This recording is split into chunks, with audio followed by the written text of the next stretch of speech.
Okay. Magandang umaga, mga kapatid, kaibigan. Magandang Narito na naman tayo para mag-aral sa salita ng Diyos. Bago tayo mag-umpisa, may hilingin ako sa inyo.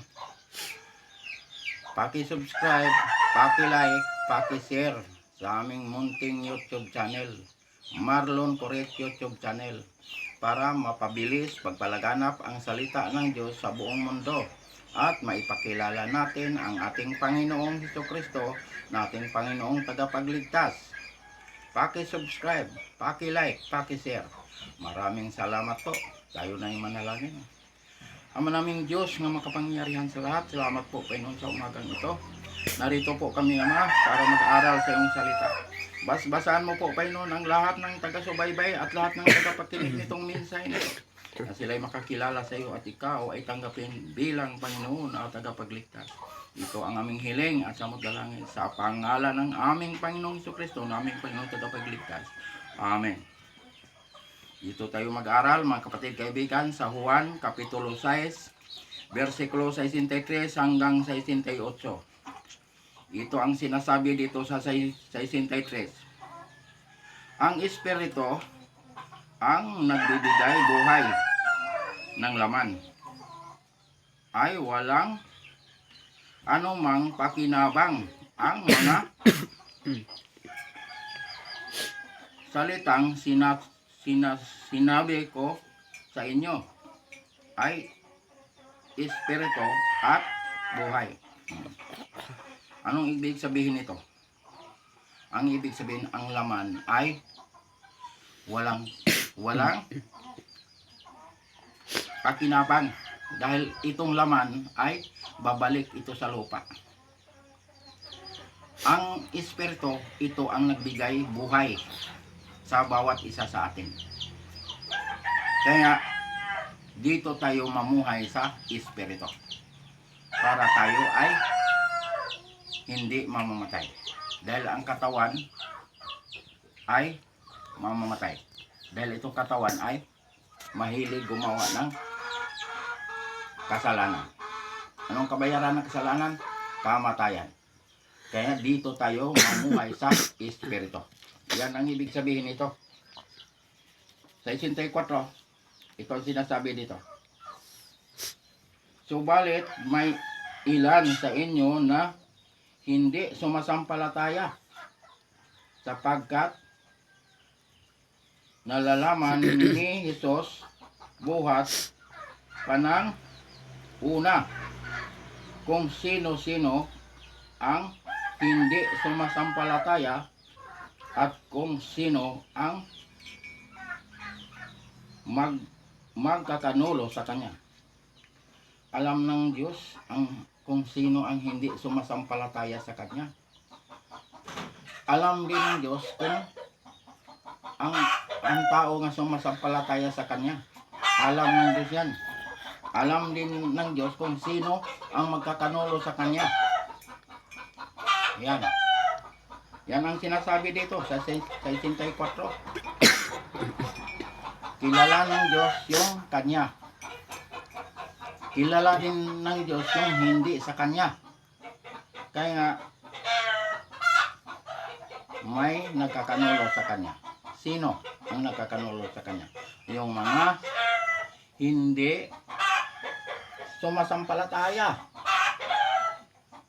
Si Judas nga ipagkanulo pa, kasama siya ng ating Panginoon. Ipagkanulo pa ang ating Panginoon. Ayan. Yan ang ibig sabihin dito. Yung mga hindi sumasampalataya, ito kasali sa mga hindi kabilang sa Diyos. Ang mga sumasampalataya ay sa Diyos. Ang mga nananalig at tumanggap kay Kristo sa Diyos. Kilala ng Diyos yung Kanya. Yan ang ibig sabihin dito sa 64, 65. Ito ang sinasabi dito sa 65. Sinabi niya dahil dito'y sinabi ko sa inyo, walang taong makakalapit sa akin malibang ipagkaloob sa Kanya ng Ama. walang makakalapit sa Diyos maliban kung ipagkaloob sa Ama. Tayo, mga nananalig at tumanggap kay Kristo, ipinagkaloob tayo ng Ama. Kaya lumapit tayo kay Kristo dahil si Kristo ang ating Panginoong tagapagligtas. Si Kristo ay Diyos nga nagkatawang tao at tunay na Diyos at buhay na walang hanggan. Kaya tayo lumapit kay Kristo para tayo ay magkaroon ng buhay na walang hanggan. Para pangalan ay nakasulat sa aklat ng buhay. Yan ang ibig sabihin nito, mga kapatid kaibigan. Tayo ay lumapit kay Kristo, manalig kay Kristo, tanggapin si Kristo bilang Panginoon at tagapagligtas. Para tayo ay magkaroon ng buhay na walang hanggan. Para pangalan ay nakasulat sa aklat ng buhay. 66, ito ang sinasabi dito sa 66. Dahil dito, marami sa kanyang mga alagad ay tumalikod at hindi na sumasama sa kanya. Marami sa mga alagad nga tumatalikod at hindi na sumasama sa Diyos. Ayan ang sinasabi dito. Mga kapatid kaibigan, huwag natin gagawin ang ganyan. Dahil si Kristo lamang ang Panginoon nga tagapagligtas. Huwag tayo tumalikod. Manatili tayo kay Kristo. Manalig kay Kristo. Tanggapin si Kristo bilang Panginoon at tagapagligtas. Yan mga kapatid kaibigan. Saan tayo pupunta pag tumalikod tayo kay Kristo? Sino pa ang magligtas sa atin? Si Kristo lang ang tagapagligtas, wala nang iba. Kaya huwag tayo tumalikod tulad sa mga tao, mga hindi sumasampalataya. Ayan. Yan ang ibig sabihin nito mga kapatid kaibigan. Magpatuloy tayo sa paglilingkod sa ating Panginoon hanggang dumating ang kanyang pagbabalik. Manatili tayo nga maglingkod sa Diyos. Sambahin natin ang Diyos sa Espiritu at sa katotohanan. Ayan. Yan ang gagawin natin mga kapatid kaibigan. Last verse.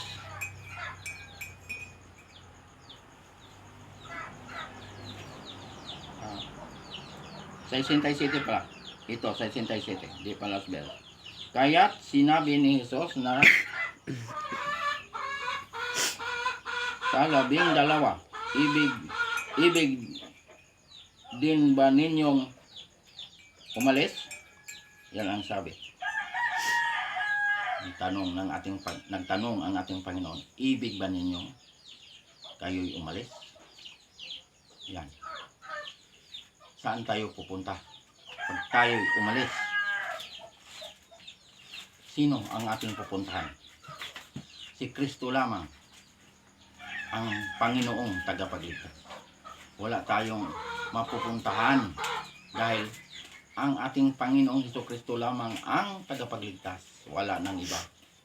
Kaya nagtanong ang ating Panginoon, ibig ba ninyong umalis? Ibig ba ninyong tumalikod? Ayan. Alam ng Diyos. Lahat alam ng Diyos. Walang maitago. Isip, alam ng Diyos. Laman ng puso, alam ng Diyos. Pati buhok, bilang ng Diyos yan. Kaya mga kapatid kaibigan, manatili tayo sa Diyos. Paglingkuran natin ang Diyos.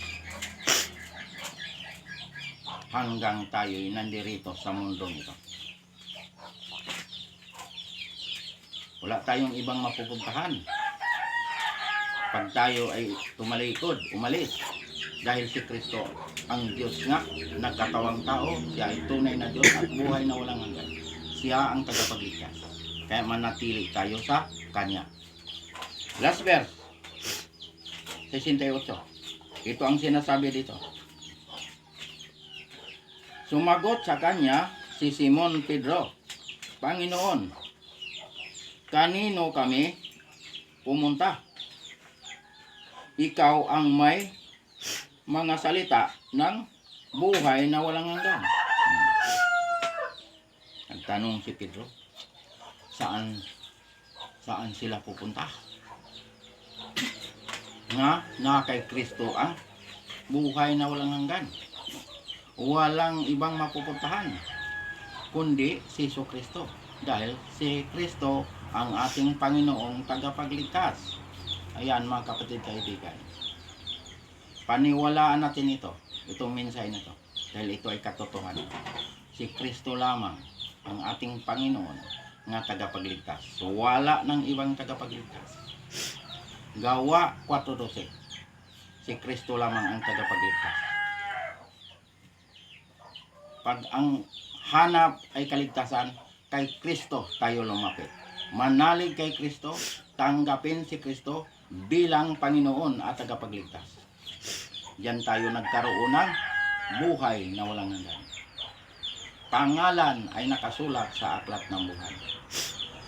Yan mga kapatid kaibigan, ang kaligtasan nasa pananalig at pagtanggap kay Kristo. Kaya nga ipinakilala ko sa buong mundo nga si Kristo lamang ang tagapagligtas, wala nang iba. Dahil siya ay Panginoon nga nagkatawang tao, siya ay tunay na Diyos at buhay na walang hanggan. Yan ipinakilala ko sa buong mundo. Hindi ko ikinakahiya na ipinakilala ko ang ating Panginoong Kristo, na ating Panginoong tagapagligtas. Ay mga kapatid kaibigan, mahal tayo ng Diyos. Ayaw ng Diyos na tayo'y mapahamak. Gusto ng Diyos na tayong lahat ay maligtas. Problema lang sa tao dahil ayaw maniwala, ayaw makinig sa salita ng Diyos, ayaw tumanggap kay Kristo. Kaya sila'y napahamak. Yan mga kapatid kaibigan. Namatay si Kristo sa cross para bayaran kasalanan ko, kasalanan nating lahat. Siya ang nagbayad, wala siyang kasalanan dahil siya ay Diyos. Dahil sa pagmamahal niya sa tao, buhay niya ibinigay sa bawat isa sa atin. Dugo ng ating Panginoon, ihinugas ng ating mga kasalanan para tayo ay magkaroon ng buhay na walang hanggan. Yan ang pagmamahal ng ating Panginoon. Kaya ang kaligtasan hindi kaya bilhin kung sino mang mayaman sa mundong ito. Dahil ang kaligtasan, buhay ng ating Panginoon. Dugo ng ating Panginoon ang ibinayan nitong ating mga kasalanan. Kaya mga kapatid kaibigan, tiyakin natin ang ating kaligtasan ngayong umagang ito. Kung sino ang hindi pa nakakatiyak, manalig kay Kristo, tanggapin si Kristo bilang Panginoon at tagapagligtas. Pagkatapos natin tinanggap ang ating Panginoon, magpabautismo sa pangalan ng Ama, pangalan ng Anak, pangalan ng Espiritu Santo. Dahil mahalaga ang bautismo. Paglubog mo sa tubig, namatay ka kasama ni Kristo. Pag-ahon mo, nabuhay ka kasama ni Kristo. Ikaw ay bagong nilalang na, wala nang dating pagkatao. Ikaw ay nakatawid na sa kamatayan tungo sa buhay na walang hanggan. Bakit nakatawid ka? Dahil namatay ka kasama ni Kristo. Nabuhay ka kasama ni Kristo. Yan ang sinasabi nga ang nakipag-isa kay Kristo ay wala ng hatol at sila ay nakatawid na sa kamatayan tungo sa buhay na walang hanggan. Siya ay nagiging born again. Ipinanganak muli sa Espiritu. Ito ang ating pinag-aralan. Nga, pag sa laman ka namumuhay, mamamatay ka. Dahil mahilig ang laman gumawa ng kasalanan. Ano ang kabayaran ng kasalanan? Kamatayan. Pero mamuhay tayo sa Espiritu para manatili tayo habang buhay. Yan ang tinatawag na buhay na walang hanggan. Hindi na tayo mamamatay kahit kailan. Kasama natin ang Diyos. Anong gagawin? Pag matapos ka na bautismuhan, sundin ang mga utos ng Diyos. Huwag itakwil ang utos ng Diyos. Huwag burahin ang utos ng Diyos. Huwag lapastanganin ang utos ng Diyos. Kaya ang sabi ng ating Panginoon sa Juan 14, versikulo 15, kung iniibig ninyo ako, tutuparin ninyo ang aking mga utos. Yan ang sinasabi ng ating Panginoon. Hindi niya sinabing, huwag na kayo sumunod dahil binura ko na ang aking mga utos. Hindi niya sinabi. Kung mahal natin ang Diyos, tutuparin natin ang kanyang mga utos. Sundin natin ang kanyang mga utos. Yan ang gusto ng Diyos. Ano pang sinabi sa unang Juan Kapitulo 2, versikulo 3 hanggang 4? Nakakatiyak tayong nakikilala natin ang Diyos kung sinusunod natin ang kanyang mga utos. Verse 4, ang nagsasabing nakikilala ko siya, ngunit sumusuway naman sa kanyang mga utos ay sinungaling at wala sa kanya ang katotohanan. Yan kapatid kaibigan ang sinasabi ng Diyos. Kung totoong nakakilala sa kanya, sundin ang kanyang mga utos. Dahil naglagay ang Diyos ng palatandaan. Ano ang palatandaan ng Diyos? Sana nakakilala sa kanya. Ang ikapitong araw, ang Sabat, nilagay ng Diyos na palatandaan sa mga hinirang, mga nilalang, mga anak. Dahil ang Sabat, ang ikapitong araw, ay banal, binasbasan, ibinukod para sa Diyos. Noong nilalang itong mundo na ito, langit, lupa, dagat, lahat ng nandirito nilalang ng Diyos, pati tayo nilalang ng Diyos, nilikha ng Diyos. Ang sabi ng Diyos, sa loob ng 6 na araw, natapos niyang likhain itong lahat.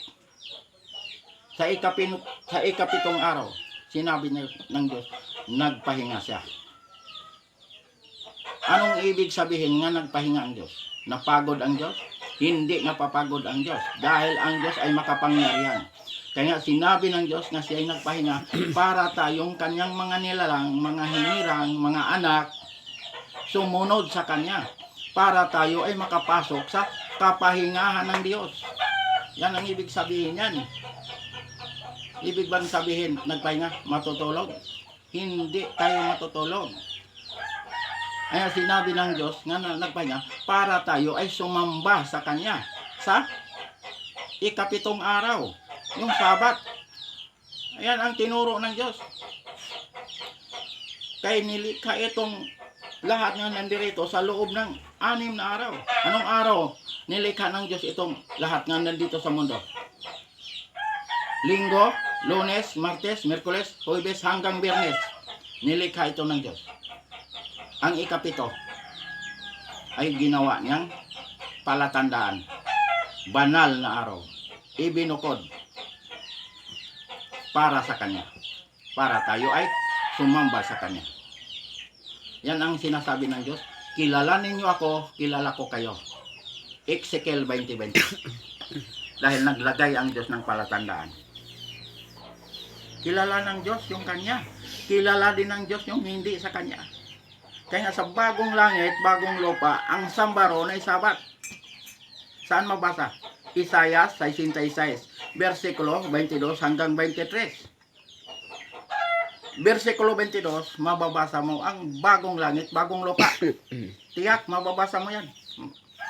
Sa versikulo 22.